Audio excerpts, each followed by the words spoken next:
Life is a highway, and I'm gonna drive it all night long.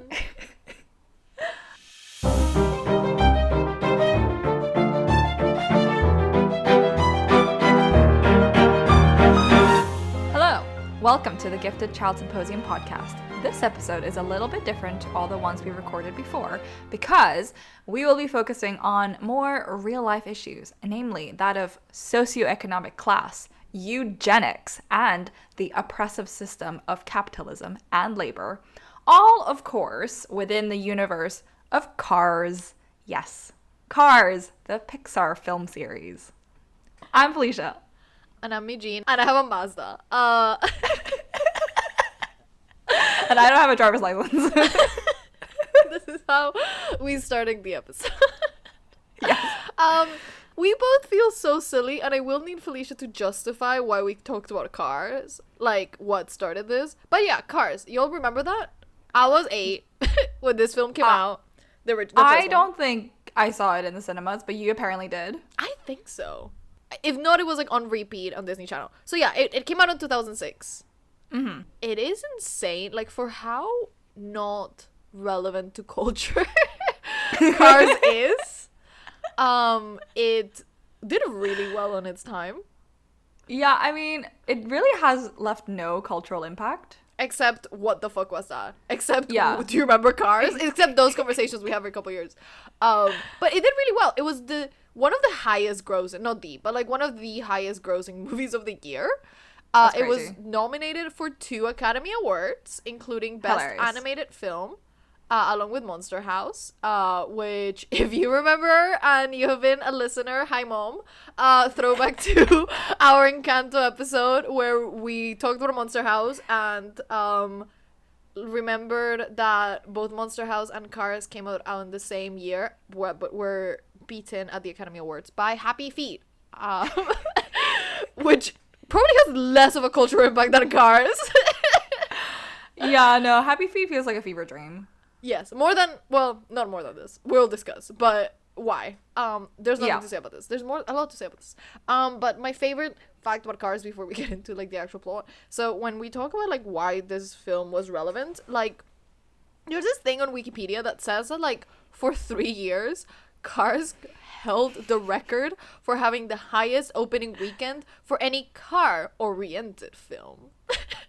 Until it was surpassed by Fast and Furious in 2009. So You gotta admire that being a category. I like that it's car-oriented. Not like Yeah. car-centric. Oriented. Yeah, just wanting to say that while we as a society have forgotten about it, it made something. It mattered at the time. Yeah, like, clearly, because now there is, like, a, veritable cinematic universe around Cars now. Because, like, so, yeah, the original movie came out in 2006, but for those of you who don't know, there are 2 sequels, Cars 2, which came out in 2011, and then Cars 3, which came out in 2017, which I feel like is too recent. It's too late. I don't remember that whatsoever, and I feel like I should have remembered that, like, the release of Cars 3. And also in the interest of academic rigor, I am gonna mention the existence of Planes 1 and 2, the movies that are spin-offs of the Cars universe, but centered on the cars in the sky. I shan't be commenting on this further. No. I've never watched Planes, and I don't intend to. And the other thing to add to the Cars context is that there is a series of, like, TV, like, there's a series of, like, short stories. Oh, my God. Short There's stories? I wish. There's actually a poetry collection. I would love. There is, however, a TV series, like a spin-off TV series / like collection of short films called Cars Tunes. And it's just, like, Mater and Lightning McQueen having wacky adventures in Radiator Springs. We will be focusing more, our argument, I think, hinges more on Cars 1 and Cars 2, and I think most of us have at least seen Cars 1. So Yeah. we will be talking about Cars 1 and discussing a lot of the plot. So just like as a refresher, Cars follows Lightning McQueen, a very talented but arrogant rookie race car, whose dream is to win the Piston Cup. So in the opening scene, Lightning McQueen like gets into like a 3-way tie for the Piston Cup because he was arrogant and he didn't rely on his team, and he has a week to travel to California where like the rematch is gonna happen. So while on his journey, bullshit happens and he basically gets lost on the highway and ends up in a small dying town called Radiator Springs in like middle of nowhere America, and he like by mistake, I guess, destroys the road, like the main road of this town, and gets sentenced to repairing it, which forces him to stay while like he should be going to California for the Piston Cup. He is kind of like trapped in whatever law system to repair this town, and throughout the movie he is challenged to leave his self-centered nature like via the locals of Radiator Springs and rely on other people to ultimately like kind of find not only a sense of belonging but also find a family in the misfits of Radiator Springs and become a better race car. Tale as old as time, am I right? Yeah. Pretty standard when you break it down. It's just the world building, which raises so many fucking questions. And just to start off, all you really need to know just at this point, if you haven't seen Cars, is that it's our world, but all humans are cars, or like not just humans, like everything is a car. Yeah. Everything is a type of vehicle. We will delve into this issue further on later in the episode. And the other thing to note is that the cars are like anthropomorphic, like they are the being themselves, like there's nothing driving them, they are driving themselves. As we said, Cars left no cultural impact, but I rewatched Cars 1 like not too long ago, and I had a mental breakdown over it because I just couldn't stop thinking about it and in the many ways in which it makes sense. And we will do our best in this episode to refrain from just making this a rant about the things that don't make sense, because that leads nowhere. In fact, if you want to have that, there is a YouTube video called The Worthless World Building of Pixar's Cars, which I think is like 10 minutes long. Unlike this episode.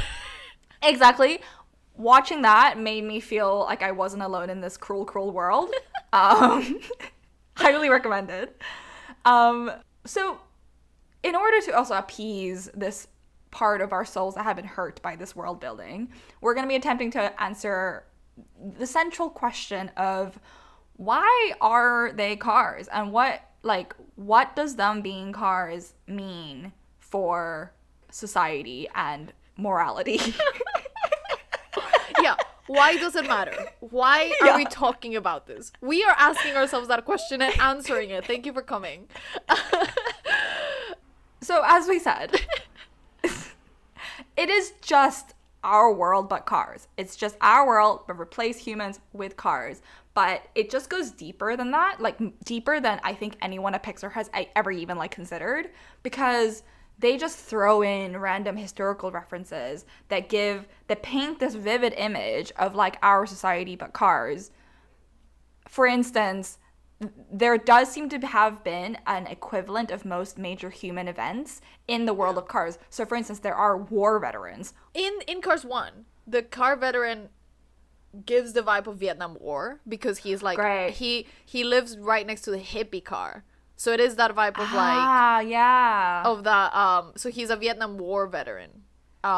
Great. So that existed. Implies Cold War, which implies all of the world wars. Yeah. We exist in the context of all that which came before. And all in which you live. Correct. That's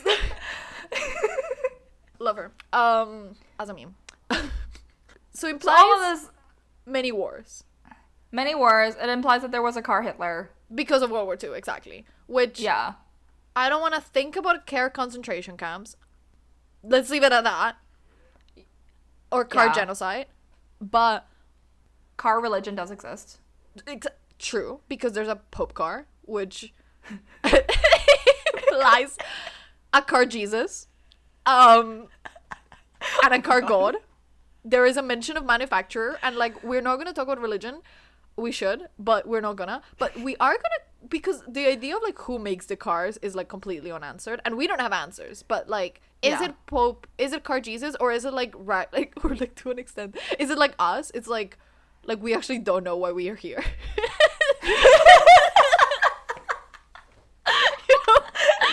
we just make up car Jesus. Oh my god. So anyway, so sorry to go back to car Hitler. I don't want to talk about like car World War II. I just want to talk about like, in general, like just mention what the implications of like cars being like in a historical and cultural parallel to us and wars imply that like wars are fought via cars, right? Like, yeah. But like, are war tanks cars? Like, are they fighting? Is it just war tanks in a field shooting at each other? Are the planes dropping shit? And if the car are small cars inside of the car of the war tanks, or are the war tanks alive and sentient and just blowing each other apart, making them literally war machines? Like, so stressful. Yeah. You know how like conservatives say guns don't kill people, people kill people? It's like guns and people are the same thing in this universe. What if you are the gun? Exactly. No, it's the funniest thing. Like in the second Cars movie, which is a James Bond movie, one of the spies like whips out a gun. How does he do that? You might ask. He has no arms. His headlights like open up, or like the side of his body opens up, and a little gun comes out. The gun was inside him all along. What is the lesson of the day, kids?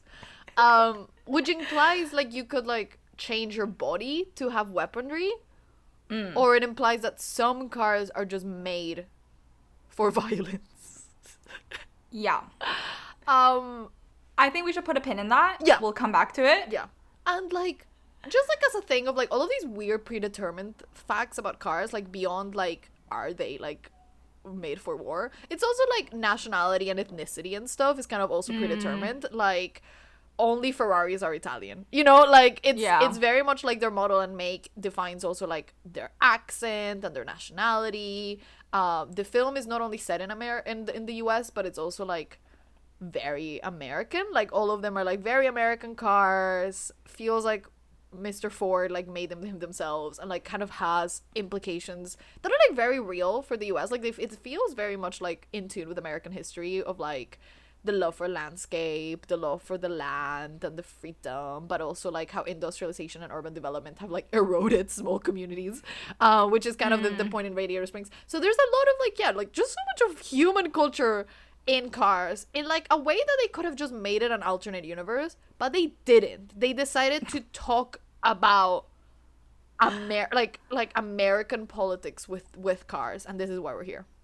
Yeah, and I think that is exactly the reason why this film just drives you insane with the further in you go, because like you have like Zootopia, which is also like similar vibes of like taking human values, human contexts, and putting them on a fictional society of like non-human characters. But Zootopia, for however similar it is to our society, it's Zootopia. Like it's not meant to be our society. It's like it's super, like it's different. It's like they're parallels. They're metaphors. But Cars said, no, Pope Car. We all exist in a context. Okay, anyway. So the other thing that we should probably mention is, how do cars live? So they survive on fuel, as cars do. Fuels are canonically derived from fossil fuels, and it is canonically a finite resource. And it's very much skimmed over. It's very much the central conflict in Cars 2, but it's also completely skimmed over, right? Like, it's really not that big of a deal, but also it's the whole thing. Because Cars 2, the gist of it is that Lightning McQueen enters into an international tournament that's meant to promote, like, all in all, which is, like, this alternative, like, fuel that doesn't rely on fossil fuels. And because of bad guys, which we'll get into later, people keeping, like, the cars get blown up, that like the cars that use the alternative fuel, and it's like a whole thing, like everyone's losing faith in alternative fuels and they'll have to rely on fossil fuels. At no fucking point in this movie about this fossil fuel crisis do they mention climate change or fossil fuels being a finite resource. Like, it's just not an issue. Yeah, that's the thing, the weird thing about cars, and we will say it a couple times, but it's like it relies on the knowledge of being human. Like, it relies on like you kind of understanding that like there's greed in there's greed in oil, and there is greed in, like, there's corporate greed in a lot of these things, and fossil fuel is a finite resource and these matter, especially for a universe of cars. But then it's not an issue. Yeah. The other thing, just to throw out there at this point in the podcast, capitalism, what happens when everyone is completely dependent on this one product? Let's put a pin in that. And then the other thing that has been haunting me is like car anatomy, because as I mentioned, if you want to hold a gun, you got to have a gun inside you. Because people, they don't have opposable thumbs. You know who do have the equivalent of opposable thumbs though in cars?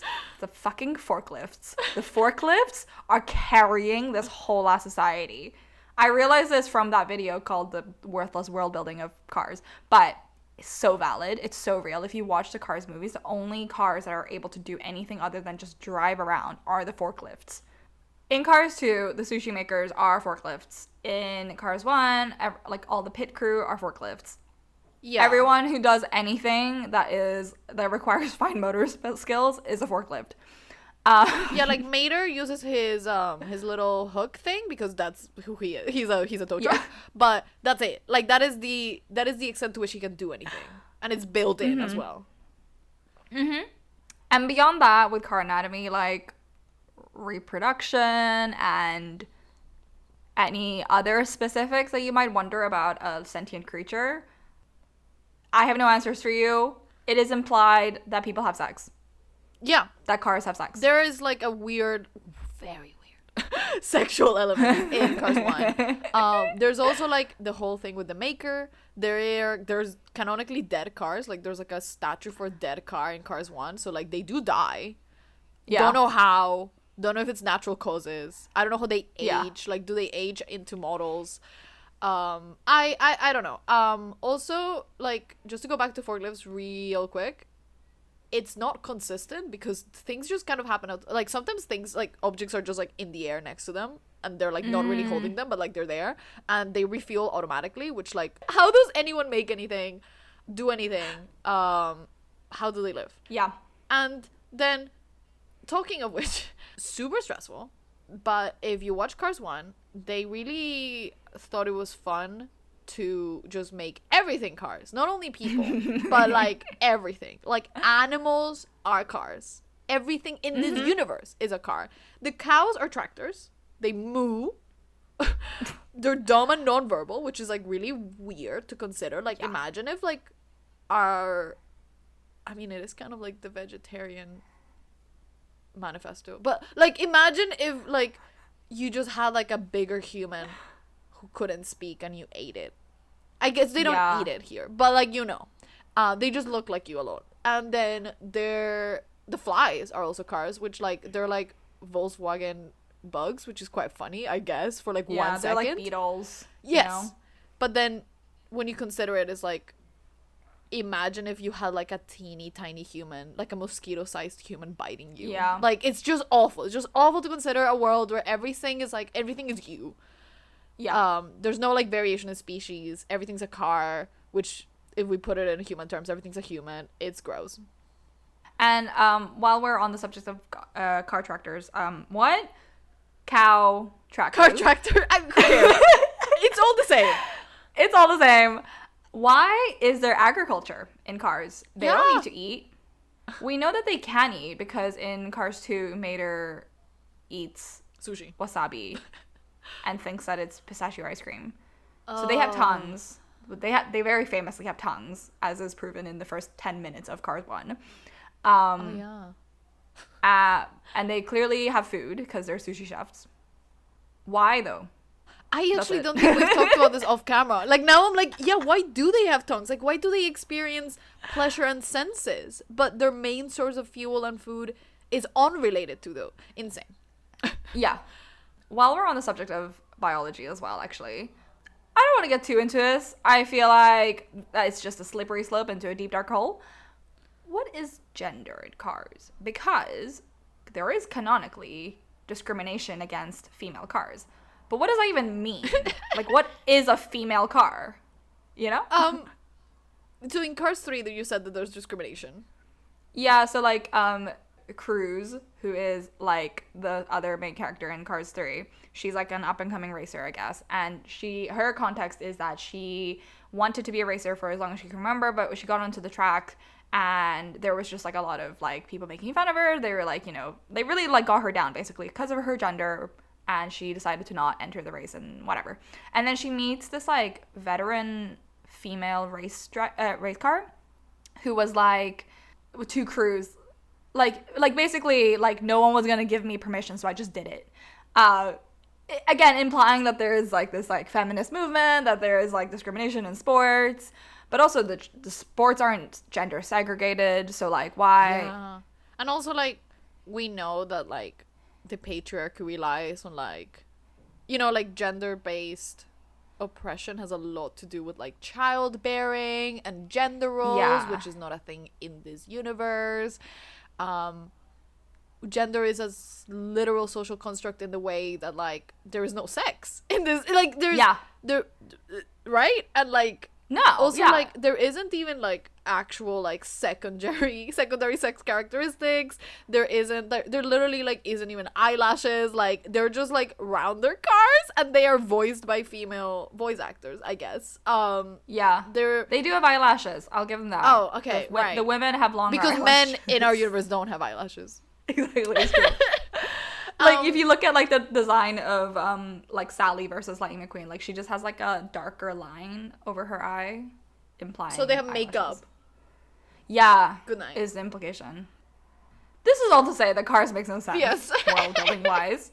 Truly worthless in terms of world building. But it does raise a lot of interesting questions. Because Cars 1, especially, is about class. It's about the difference between Lightning McQueen and the residents of Radiator Springs, specifically Mater, usually. And then the second movie also kind of deals with this because the whole inciting incident is Lightning McQueen being like, feeling like secondhand embarrassment from being around Mater. And here's the thing, right? The premise that Cars puts forward is Lightning McQueen is a race car. He's a very good race car. He was always meant to be a race car, and that is why he is a race car. Mater, it's never questioned. He's just a tow truck. He's always been a tow truck. He's always meant to be a tow truck. He wants to be a tow truck. These two things for these two characters are just fact. Like, they're never questioned. It's not part of either of their stories or journeys or arcs. It's just what it is, and it's also the premise of like the first and second movies, that class difference. And beyond just like the social aspect of their differences, as in like, you know, Mater has an accent, Lightning McQueen is a bit of a snob, there isn't really any tangible sense of class, monetarily at least. Like, class in Cars, or rather our understanding of class in our society applied to the Cars universe, which is what they were trying to do here, I think, is ostensibly driven by money, power, and property, like in our world, but it's also like this really unspoken and unquestioned deterministic inevitability, in the sense that Mater is a tow truck. He's always been a tow truck. There is no way for him to not be a tow truck, and he doesn't want to not be a tow truck. Same goes for Lightning McQueen. There is absolutely no possibility for social mobility, basically. It's everyone's identity is incredibly immovable, and like it's all self-fulfilling. Yes, and it is their identity. Like it's predetermined from their accents, nationality, ethnicity to their professions. And the movies are almost entirely concerned with their professions, with how Lightning McQueen becomes a better race car, with what Mater chooses to do when he's a spy, with how Cruz becomes a better race car, part 2, whatever. They are incredibly concerned with this, with their professions, with their jobs, but that's something they can't decide. Yeah. I think this is all very much fulfilled, let's say, like in Cars 2. Cars 2 drives me fucking crazy. Cars 2 is the nightmare from which I will never wake up from, because Cars 2 is a fucking James Bond movie. It's a spy movie. It's a spy thriller starring Mater. And Mater is the main character, and the whole movie is him, like, Mr. Beansing his way into an MI6 James Bond style mission.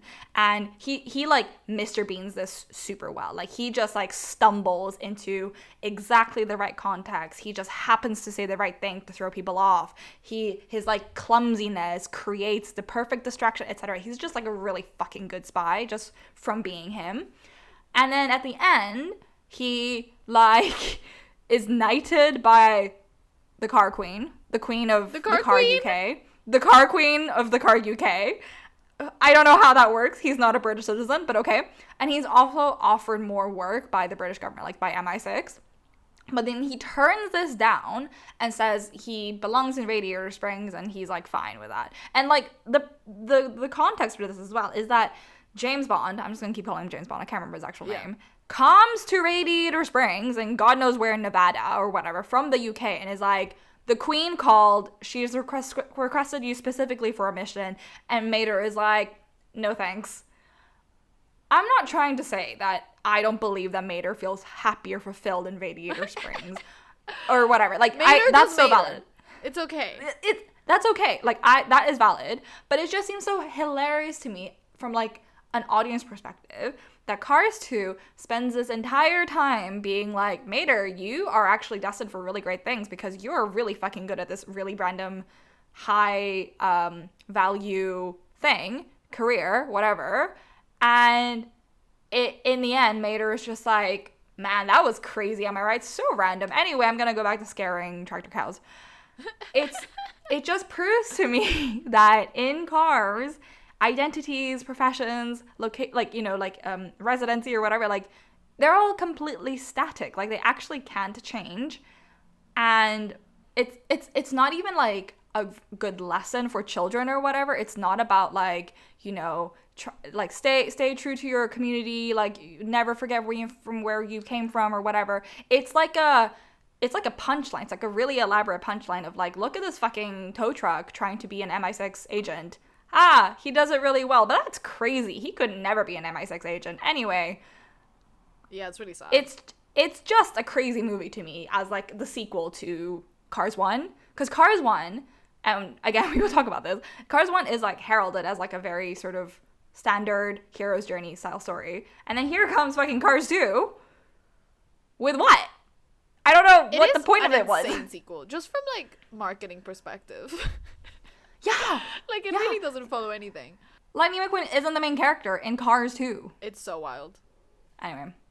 Also, side note, Mater being knighted by the Queen implies a car monarchy, but, like, also, like, the implications of a car monarchies being based on birth, lineage, how do you reproduce?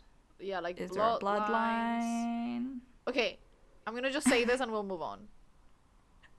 Was there a car Diana? Yes. Wait, and how did she die? How did she die? She just crashed. There was no car crash. She crashed.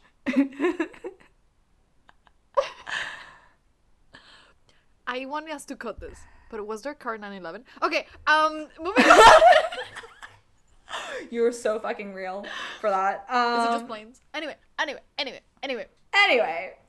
Okay, so Mater is like, it's like this fucking punchline, right? Cars, like, as a franchise, as a universe, as a world building exercise, doesn't even allow the idea of Mater doing something other than being a tow truck in middle of nowhere, Nevada, or whatever it is.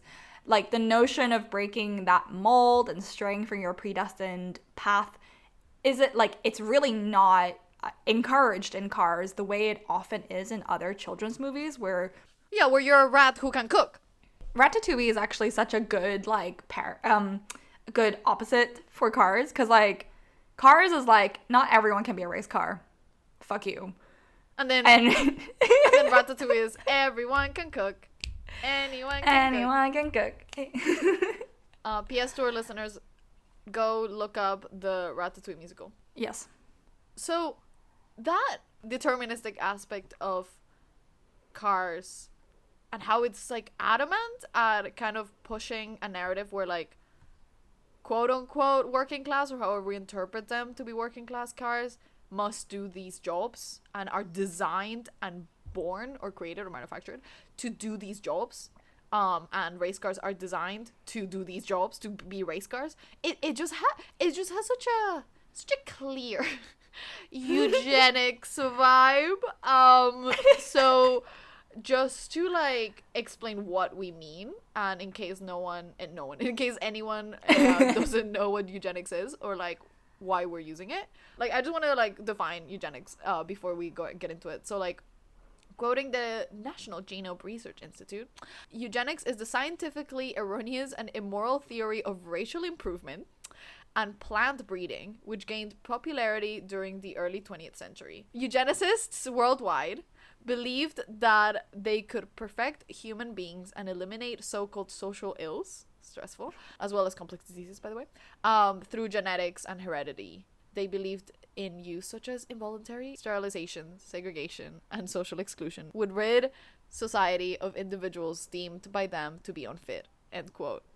So it's obviously super racist, and it is still, please, eugenics still exists. They're so strong.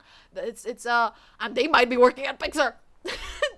They might be working at Pixar, not gonna lie. Yeah, so or at least they were like 10 years ago. Yeah, they might still be there. Where's the HBO documentary in this? Because this movement is like just so born out of ideas of superiority, like particularly racial ones, but in every regard as well. So like the idea that like a perfect society would be like incredibly kind of productive, beautiful people, which had incredibly terrible life, like real life repercussions for marginalized communities of all kinds, including like obviously disabled people, LGBT people, and racial and ethnic minorities, all of which in so many cases were victims of forced sterilization. And it also informs a lot of our border policy. It's stressful. And just like a quick silly little awareness second, we both went to UCL, which is like the birth of eugenics, which is it's an institution that genuinely funded one of the like earliest labs on eugenics, and the dude who created eugenics gave a shit ton of money on his death, like after his death, to found a whole ass permanent school of eugenics at our university. So shout out to UCL for Thanks, that UCL. one apology from like 2020 that they said. Oh my god. This was after they were like caught secretly hosting a eugenics conference. Yes. This was in like 2019. Yes. That's why they did an apology. Shout out to London's Global University. Proud alumni here. Reason why we met. Reason why we're here. Reason for other terrible things. So, yeah. Indeed. UCL and eugenics all paved the path towards cars. Exactly. Why? How? What? You might ask what this Pixar movie has to do with eugenics. Good question. And I wish the answer wasn't so completely banal when it comes to cars. Like, I wish the answer wasn't so fucking stupid. So, there is a YouTube video that does delve into this. We are not the first people to have thought this. People have realized that it's super eugenics-y. But there's a video called Oops, Disney's Cars Did Eugenics by Jack Saint. Highly recommend you watch it. It's like 25 minutes long. But what Jack in this video says, which I shall reiterate here, is basically the plot of Cars 2, which, again, we know that it's a fucking spy movie featuring Mater, but the villains in Cars 2 are lemons, i.e. cars with like defective parts, aka disabled people, who basically are just really fucking sick and tired of manufacturers stopping to make replacement parts for them, i.e. just forcing them into sort of like they just won't be able to move. Like, if you are a lemon in this universe, you have to basically hire a full-time tow truck, or you just can't go anywhere. This is all presented in like a sort of James Bondy style villain monologue, where they're like, the world turned their backs on cars like us. They stopped manufacturing us, stopped making our parts. The only thing they haven't stopped doing is laughing at us. And it's kind of like, are they the bad guys? Like, what are we blaming the victim? Because basically they're saying, like, this movie is saying that lemons, aka disabled cars, shouldn't exist. And once they realized that they were defective, they stopped manufacturing them. Their parts are difficult to find. Yeah. This is like the most kind of like the strongest case for eugenics, but I think it just exacerbates that, like, in this universe, like, they're like, cars are literally their bodies. They're the way they move, they're who they are their possibilities. So when you have an idea, like a way of like oppressing people through that and stop manufacturing that, and it just again emphasize how deterministic everything is in this, and simplistic everything is, depending on how their cars, how their bodies are, how they're made. Yeah. Then their entire lives change, and their entire like kind of like realm of possibilities is just like widened or like shortened. And I also want to point out that in Cars 2, this is like so beside the point, right? Like, it's just the motive that they've given the nebulous villain for attacking like the race cars or whatever. It's just really not mentioned ever again. No one is out here being like, hey, maybe they have a point. Maybe this is something in society that we should address. Maybe, like, I don't know, there's a reason why they turned to terrorism. Maybe we should fix the problem at the root of it. No. In fact, like, Mater, who's a tow truck, makes a living because of lemons. Like, oh my god, most of his clients are lemons because they need tow trucks all the time. And Mater is just like, yeah, I'm just fulfilling my part in society, I guess. I will exploit these disabilities to get money. I guess sucks to suck. Sucks to suck. So yeah, never really addressed. It's just the thing that they've given. Like, it's just the motive that they've given the villain. Like, Pixar didn't need to do eugenics, but I think it is a natural thing that comes up in the world they've built. Because we start to kind of lose a sense of free will in the Cars universe when we think about this. Like, their lives, their skills, their work opportunities are all dependent on the car's kind of make and model. Yeah. So, like, to just reiterate, like, it's not only like, oh, Mater could never be a race car, or he could never be a spy, even if, like, you know, he could never dream of being a spy. Like, literally, like, a giant truck could never be a race car. A forklift could never travel long haul and be a truck. And, like, a plane could never be a car. Like, it's so, like, it's just so, like, how they're born and how they're made. And even in the case of cars who are just kind of, like, vibing, like, they're not maybe, like Sally. This is, like, where I want to talk about Sally real quick. Like, she is not, like, a race car per se. She's not a truck. She's not, like, born with a specific kind of car related job in mind. Mm-hmm. Her model is still, like, hella important. So Sally is a Porsche. She's a kind of love interest in the first film, and when Lightning McQueen starts getting to know her, he asks her something like, oh, what is a Porsche like you doing in a place like this? Which kind of, like, implies that, like, she's too good for this. Like, she's literally, like, too expensive of a car to be in middle of nowhere, Nevada or whatever. And her story is that she had a human equivalent job. She was a lawyer. And she was kind of, like, living her corporate girly life in LA.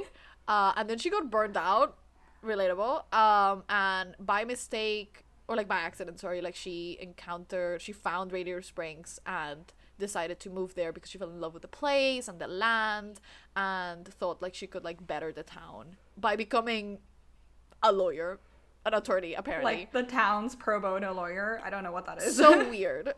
Even if you could, like, use Sally as, like, well, she, you know, like, she's not exactly in the same place as she was meant to be. Like, I'm sure Porsches are, like, mostly in LA and New York in this universe.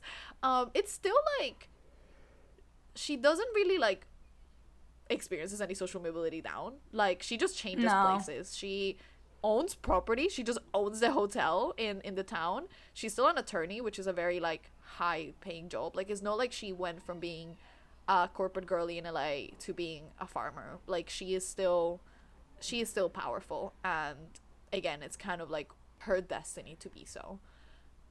So yeah, we really just start seeing how little choice these cars have in who they are and who they become. And that leads us into talking about narrative structures and just kids movies in general. Like I think we've touched on this in other episodes, but like, you know, kids movies are really sort of simplistic, like often featuring like very black and white, good and bad characters. I feel like that is kind of what Cars is going for, in the sense that, like, why would you question Mater being a tow truck? He's a tow truck. It's and cute. of course he's got a southern accent because he's a tow truck. Exactly. But like, there is a, like, kids are watching this, and children, even in their simplicity, children's films and stories and whatever are targeted towards having like a message. And I think that's why it's really important to consider the narrative purpose, like what the point is in telling this story, because it was told, and it was told again. Yeah. And it sure what that means was. and what that says, because yeah, kids like us watch Cars, and it's fucked up. Yeah, like, what was the moral lesson in Cars, especially Cars 2, because I can't stop thinking about this movie. In Postmodern Fairy Tales, Gender and Narrative Strategies, Christina Bacalega, pronunciation, explains that previous fairy tale research has revealed how the workings of this magic, however benevolent, rely on privilege and repression, noting that clever and industrious boys, dependent and hardworking girls, and well-behaved, quote-unquote, normal children in general are products which demonstrate how the fairy tale's magic act requires not only social violence and appropriation, but a careful balance of threats and rewards. And here's the main takeaway here. The threat is that any individual who oversteps the boundaries of his or her social position will be marked as wicked, while the reward is marketed as a happy ending or a better life for those who comply with the class system. End quote. So, why are we talking about fairy tales? Because, as we said, Cars 1 specifically, and a lot of children's stories, have fairy tales as their framework, and fairy tales are a very kind of universal, have a very universal narrative structure.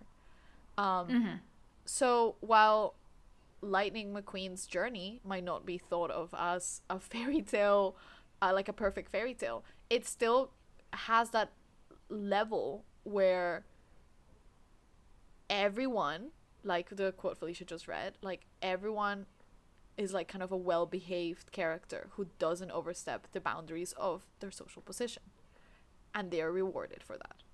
So while fairy tales can be used to like teach lessons, they can also be used to like perpetuate the class system, and they have. And this is the case with Cars. Like, if we're talking about hero's journey, which like Lightning McQueen's journey in the first one is completely that. Like, he is, for all intents and purposes, like the hero. He is the protagonist in the first one. He goes on a journey to learn valuable lessons, blah blah blah blah blah. But as a hero who, you know, goes into the unexpected world, Radiator Springs, and like heals the ways that he is incompatible with his want and need. It's just worth analyzing what that means if Lightning McQueen is a hero or the hero of the story. So in Into the Woods, my love John York mentions Cars, which I loved, and he talks about like characters' motivations. He writes, and I quote, "Rocky wants to win the world championship and Lightning McQueen the Piston Cup because they will bolster their conscious public images, their outer shells, their masks, their super egos. The character they want others to see. They don't want to lose because they fear it will expose their weakness. What they're scared of, ironically, is the part that would make them whole." End quote. Is that true though? Like, from a narrative perspective, like, sure. Like, Lightning McQueen's flaw is his ego. We go on a journey because he has this like fake idea of himself and he wants fame and glory, but he just gets fame and glory anyway.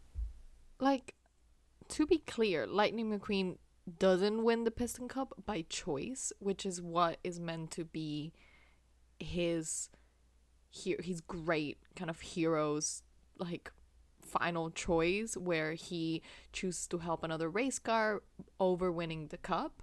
But somehow that decision just reinforces all of his power and fame. Like, he gets offered the Dynaco sponsorship, he gets a lot of positive press, and in the end he just is a better race car, has a better reputation, and also a community. Yeah. I will say, like, Cars 3, which I haven't really mentioned yet because it's a bit of a dud. It's really fucking boring, in my opinion. I almost wish Cars 1 and 3 had been one movie because Lightning McQueen's want and need are essentially the same in Cars 1 and 3. But in Cars 3, he, like, takes it one step further and passes the baton, like, on someone else. Like, it's still, like, the whole, I need to be the winner versus actually, no, that's not all life is about, or whatever. It is a very tropey journey, but I think what we're trying to say is that it is quite cynical. Because unlike stories like this, where, like, the hero realizes that, like, yeah, it's not all about winning, and passes the baton and becomes a mentor, or finds a beautiful town that loves him, there's no really, like, heart of this movie. It's just kind of like, I guess this is the hero's journey he will go down. But the world and the vibes and the tone of the film just make that, like, feel so void and so heartless. Like, Cars in general is very cynical. It's a very lazy film with a lot of tropes. And when it comes to, like, Lightning McQueen's character arc, there are, like, actual, like, kind of narrative tropes that I would love to expand on. And I think they work in tandem with his character arc. One of them is hubris, and the other one is, like, what I kind of call the rightful king or the rightful heir tropes. So hubris is that, like, Greek term that is not exactly that it didn't mean that back in Aristotelian times, but now we kind of use it to like, describe a character who has excessive pride and arrogance, and it usually kind of, that hubris is the quality that brings down the tragic hero and, like, brings his demise. So this is, like, obviously Lightning McQueen. I think I've been saying lighting McQueen. He, like, he can't rely on others. He is a loner. He's arrogant. Like, that is combined with a kind of version of the rightful king. So I would kind of describe Cars's narrative as Lightning McQueen, the rightful king of the Piston Cup, suffers due to his hubris, learns a lesson, and get what was rightfully his the whole time. So the rightful king trope kind of usually is, like, in fairy tales, kind of, like, think like Tangled, Lion King. It can also be applied to, like, Aragorn in Lord of the Rings and Zuko in Avatar The Last Airbender. Kind of legit royalty who are banished or get lost, but they are, like, the rightful heir to a kingdom. And throughout the story, they become fit to be the king they were always meant to be. And then when they take their throne, all balance in the story, but also in the kingdom, is regained. Obviously, Lightning McQueen isn't royalty. I would like to compare the thing that he is, that is rightfully his, not to be a kingdom necessarily, but a quality. So kind of similar, like, I kind of thought about it as, like, Beauty and the Beast, and I think that's not, like, necessarily a trope, but it is kind of that narrative structure. Kind of like the Beast in Beauty and the Beast, who's, like, a prince, so he's super wealthy and he's gorgeous, but he's arrogant, so he gets cursed by a witch, I think. And he suffers because he's selfish and self-centered, and he must learn to love someone and think about someone else, and then he just regains his beauty and power that he did nothing to deserve in the first place, and that, you know, was always kind of rightfully his, and the story just wanted us to see him, like, deserve it for some reason. So that's kind of Lightning McQueen. Like, he is not royalty, but he is elite in this world. His only failure is that of character, his hubris, which must be corrected so that his talents feel earned. He is basically the rightful king of his race car status. And, like, that kind of, that dynamic and how problematic and cynical it feels is, like, expanded on an essay I read by Alison Kilmer called Moving Forward, Problematic Ideologies in 21st Century Fairy Tale Films. So yeah, this kind of feels like a fairy tale film in that way. So Alison Kilmer writes that rightful heirs have a gift that, quote, sets them apart from the common people and reinforces the perception of those born to power as inherently superior. Like eugenics. Continuing, each film presents a protagonist whose royal gifted, dethroned, and eventually reinstated. A series of events which implies that the truly powerful will naturally find their way to the seat of rule. End quote. So it's just like you were saying with fairy tales. Like, there is a natural order of things. There's people who are inherently superior, inherently inferior. And it is like, they have a gift. They're great race cars. They are kings. They are magical fighters. And they have to be dethroned by the events of the plot, but they will just return to where they belong to, because of course the society depends on them going back to, you know, giving the order of things.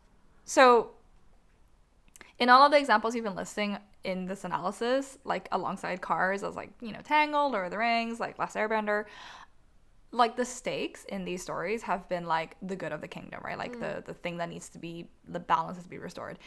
If we apply this like deterministic quality to Cars, and not just Lightning McQueen, just like the Cars universe in general, it raises the question of what is the purpose of Cars? Like, what balance is Lightning McQueen restoring? Like, has he then fulfilled his destiny? What does that mean for anyone else? Because like, okay, in like our world, fulfillment is like happiness, like, I don't know, having the time, the money, and the ability to do the things that give us serotonin and happiness and fulfillment. For us, that could be, I don't know, writing some songs, or like pursuing a creative pursuit that makes you feel happy and also lets you earn an income, or it's getting a really well-paying job that lets you have enough free time to enjoy that money, or whatever. Like, there's like these things that, you know, people will strive for, and people will have dreams that are completely unique and individual, and, you know, like, anyone can do anything in our world. In Cars, if you are a tow truck, could you dream of being a race car? Like, once you've been born into a body that was designed to do one thing, can you dream bigger than that?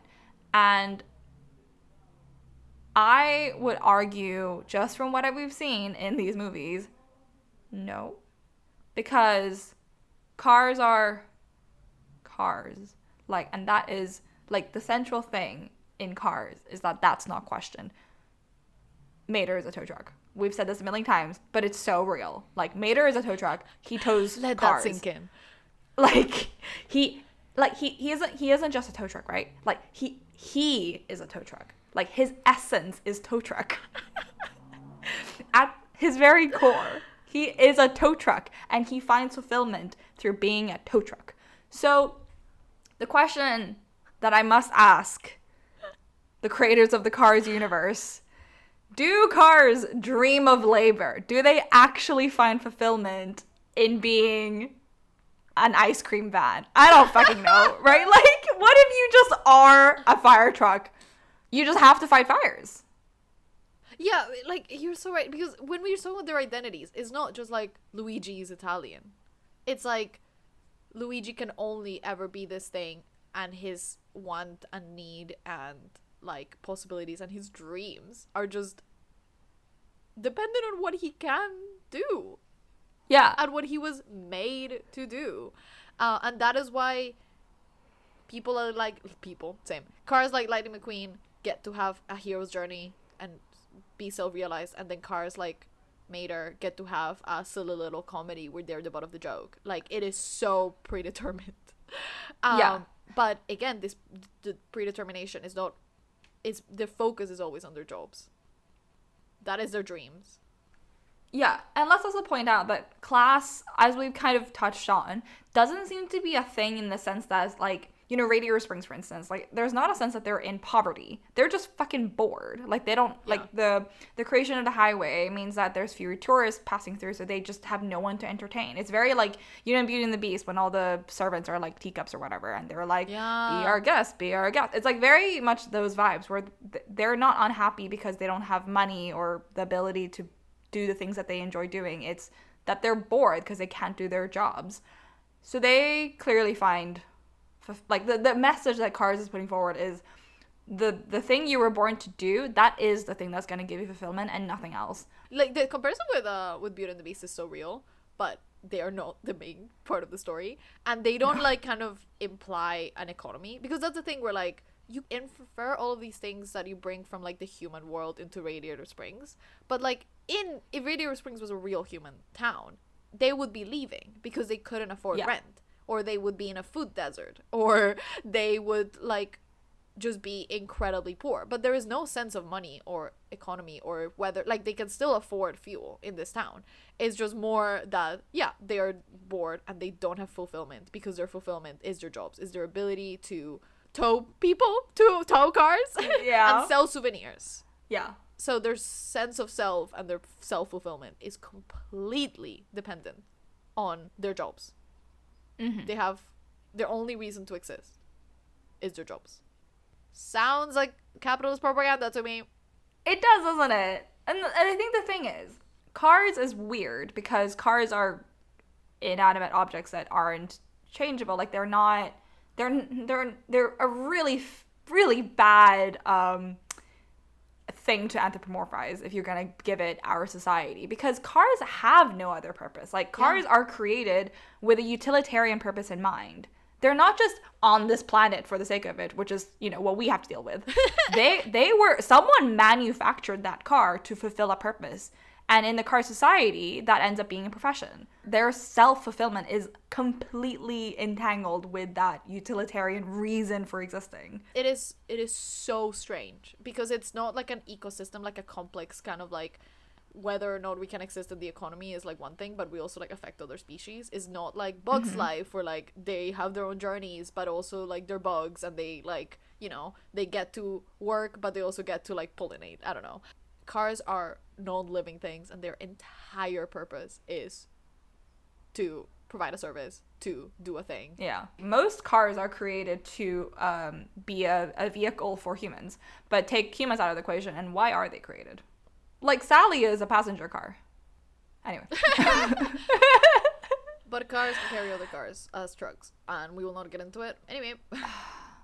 So, Cars 1 is capitalist propaganda. Cars 2 is eugenics propaganda, apparently, is what we've concluded. And Cars 3 is unwatchable.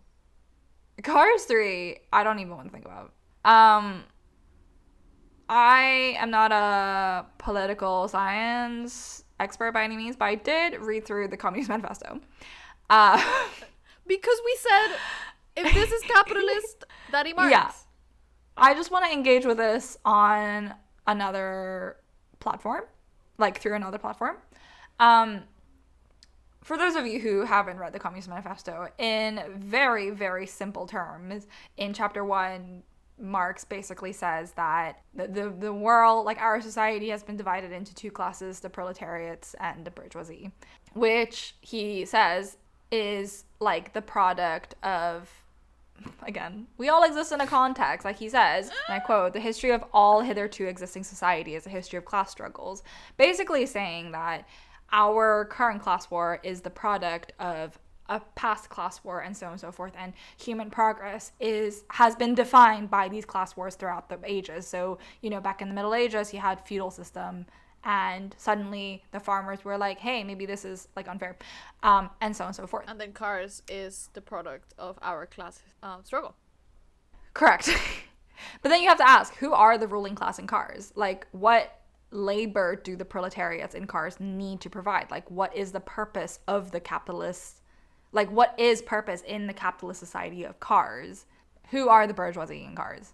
Yeah, because there isn't a sense of economy. There isn't a sense of agriculture. There is monarchy, sure. But besides Cars making no sense, I think why not actually be able to find a kind of equivalent for bourgeoisie and proletariats in Cars? I think it just signals to the bourgeoisie and the proletariats in our world and what that says about our world. But as we exist in the context and all of which we live and what came before it, like, Cars is the product of our class struggle in, I think, the most simplistic, cynical terms. It is a result of our current class struggle, but also like of a very Western, modern, individualistic view of the world, obviously fueled by capitalism, where our purpose is to work. The Cars' purpose, regardless of whether or not they have money, regardless of whether or not they can travel or do fun things, is to work, is to provide a service. Their bodies are designed for that. Their jobs are based on their bodies, and that is their purpose in life. And that is not universal. Like, that is entirely dependent on capitalism. Like, we might be comparing it and we like to our world, but like there are other ways of existing, and we are, as humans, meant to do more than work.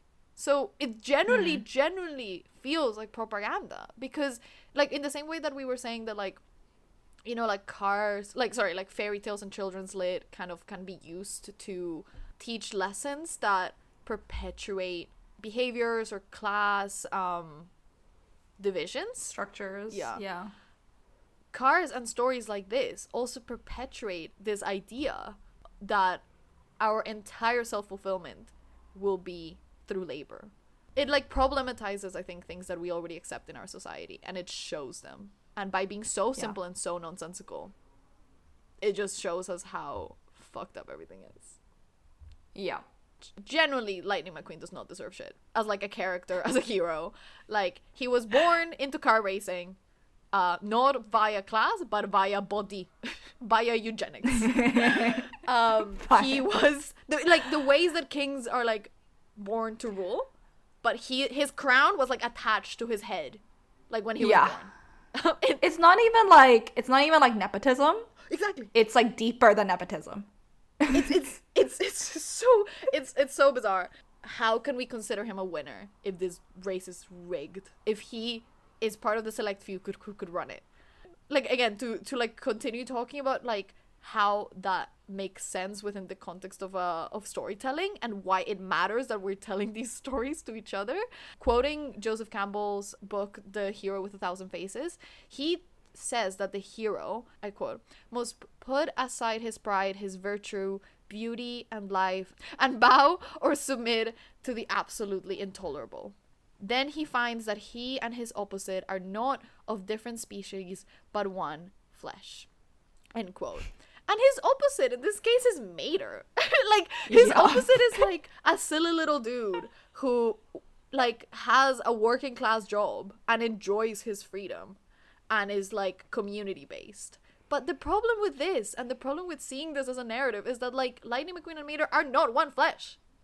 Like, yes, all of the species are like cars, but like for all of the intents and purposes, like they are not the same flesh. They're like virtually like different species, if we want to think about it. Like, their purpose in this weird labor based existence is decided for them when they were born, and it is inherently unfair. They are not the same, nor will they be. And the lesson that Lightning McQueen takes and the lesson that Mater takes later is like irrelevant to this world, and it is can only be one that was given to them. Like, Lightning McQueen's journey as a character and Cars as a franchise doesn't teach its young audiences that everything is possible if you believe or whatever, but that basically life is a predetermined highway.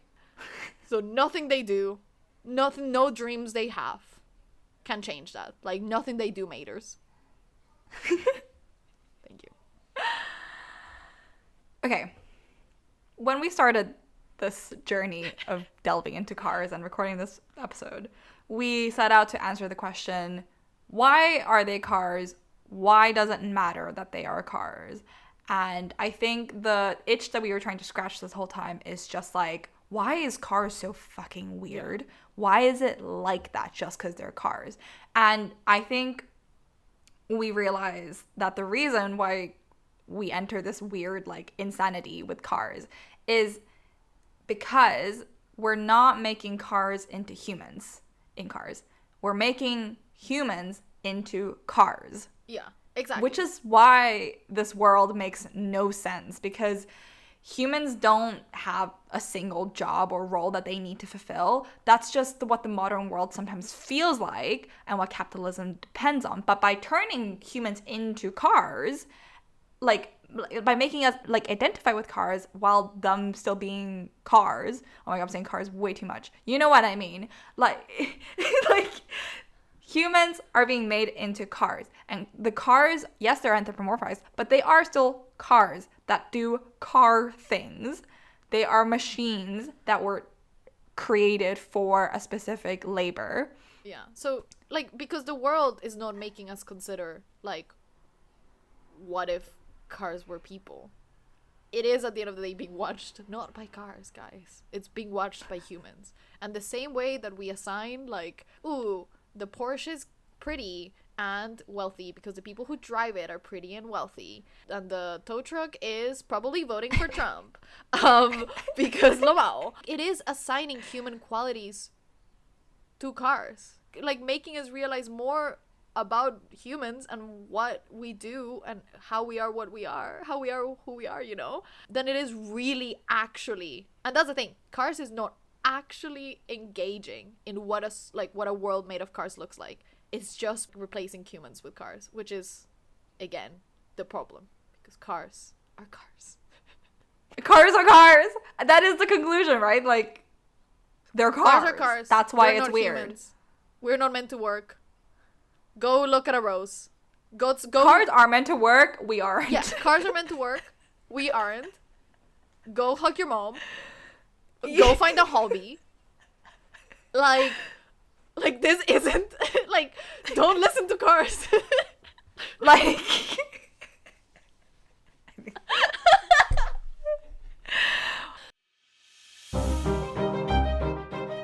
Thank you so much for listening to our podcast, The Gifted Child Symposium. We really hope you enjoyed this episode.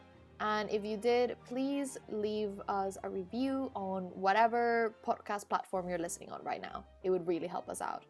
Also, please share us with your friends, family, and enemies. You can find us on Instagram at giftedcs.pod. We would love to hear from you.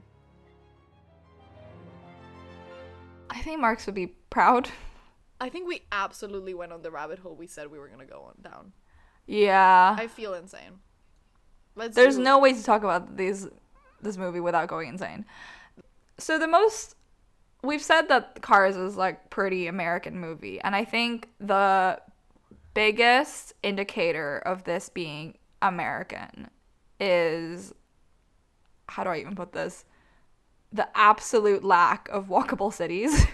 And I know that's so stupid, but that's literally the immediate thing. Like scene 2 or whatever, the cars are just like all leaving the car stadium and just hella driving to California.